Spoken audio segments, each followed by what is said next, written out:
Are you considering building one of the Mach 1 kits? That's what I'm going to cover in this series of videos.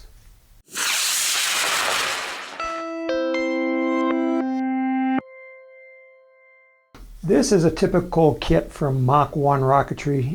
It's a fiberglass kit, which is really strong. They're almost impossible to break. What makes them a little bit unique from other fiberglass tubes is that they try to match the wall thicknesses of a regular cardboard tube.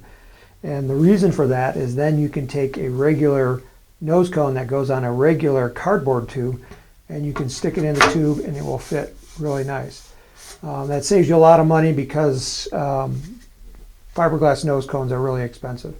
Mach 1 is coming out with fiberglass nose cones, but if you want to use a plastic nose cone to save a little bit of money, that is an option.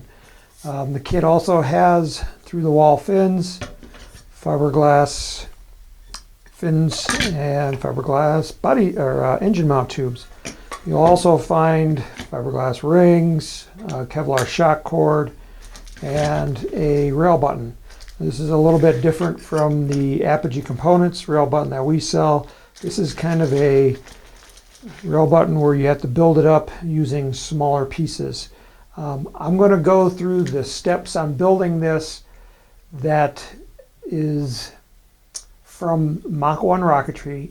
It's not my typical way of doing a fiberglass kit, but I thought I would go through their method.